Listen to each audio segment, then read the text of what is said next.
personne est malade, nous sommes enfants de Dieu, oui, nous avons la foi, mais d'un côté, ça craint. Donc, je suis aussi médecin, j'étais tout le temps avec papa à l'hôpital, en Afrique du Sud, pendant le temps qu'il était hospitalisé, j'ai passé assez de temps avec lui. Et en tant que médecin, je voyais vraiment que médicalement parler, ça n'allait plus. Mais on avait la foi, on priait.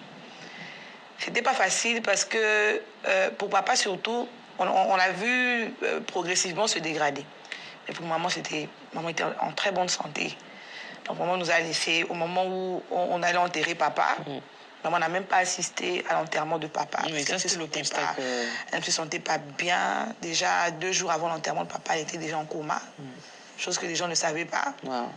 Et on a géré ça comme ça. Et c'est quand on enterre papa samedi que maman nous quitte mardi. Donc, c'était pas facile. Ils ont laissé un grand travail. Déjà, maman et papa, ils ne nous ont rien dit comme ça. Mais nous, on sait que l'héritage qu'ils nous ont laissé, c'était Jésus-Christ. Ils ont écrit. Ils ont laissé des documents, c'était écrit. Et du coup, on s'est dit, waouh, on laisse un héritage qui est Jésus pour nos propres vies d'abord, parce que le salut est individuel. On laisse Jésus-Christ pour continuer notre vie, pour atteindre nos destinées, pour atteindre notre mission sur cette terre, pour vivre une vie d'épanouissement. Et au même moment, il y a le ministère chrétien du combat spirituel qui œuvre sous la fondation Linguoche, qui est tellement énorme, un très grand travail, donc c'est pas facile. C'était des moments très douloureux pour nous, parce que d'autres insultaient, pendant que nous, on avait les cœurs meurtris, d'autres étaient en train de jubiler, en train de dire n'importe quoi sur les réseaux sociaux, en train d'insulter la famille, en train d'insulter maman. Déjà, la blessure était déjà là. D'autres se plaisaient à enfoncer notre douleur. C'était pas facile. Mais par la grâce de Dieu, on a pu surmonter cela. Le Saint-Esprit nous a consolés. Et il y avait aussi d'autres personnes qui ont partagé cette douleur avec nous, qui nous ont aidés. Et par la grâce de Dieu, de jour au jour, on avance. Ce qui est vrai, c'est que cette perte, on la sentira toujours, tous les jours de notre vie. Le deuil ne finit jamais. Mais ce qui nous encourage, ce qui nous fortifie, ceux qui nous ont laissé Jésus-Christ de Nazareth, nous ont laissé le Saint-Esprit qui nous console, qui nous dirige. Et c'est comme ça que nous continuons la vie. Que nous ressentons tous d'une manière générale, c'est que c'est une perte qu'on ne saura jamais remplacer.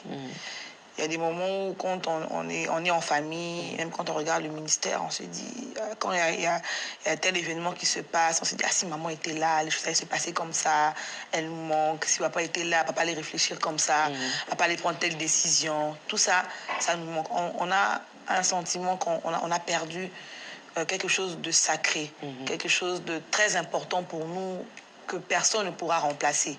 On le sent tous les jours de notre vie.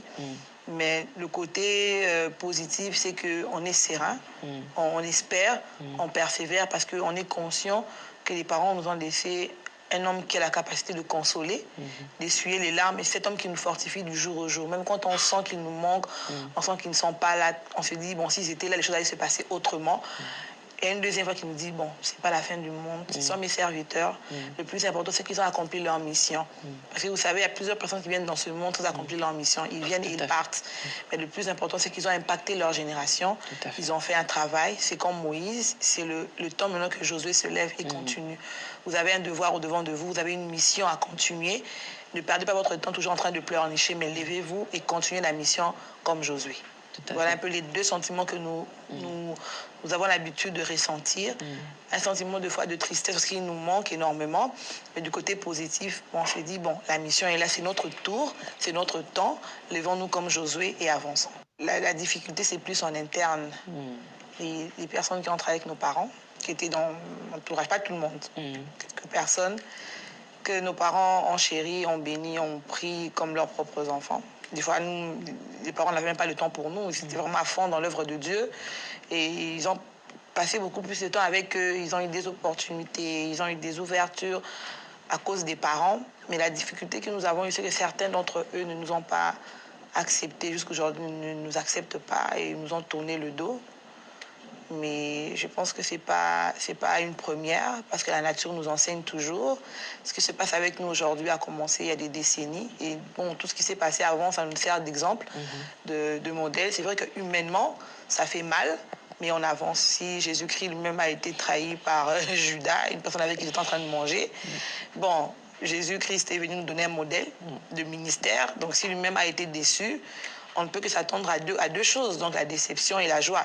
Donc, ce n'est pas tout le monde qui est appelé à nous aimer, à nous soutenir. Nous avons vécu et nous continuons de vivre deux expériences. Il y a ceux qui nous rejettent, ceux qui ne croient pas en nous, et il y a ceux qui croient en nous, qui sont avec nous, qui nous encouragent, qui nous conseillent, et puis voilà, on avance comme ça. Moi, je me rappelle d'une phrase que ma mère disait toujours. Elle disait, ce ministère appartient à Dieu. C'est pas à un homme. Et la preuve que nous sommes en train de vivre ça, ce ministère appartient à Dieu. Dieu lui-même a décidé que des visionnaires, il était temps pour eux d'aller se reposer. Il a toujours prévu une provision. Donc, s'il lui-même avait décidé qu'il était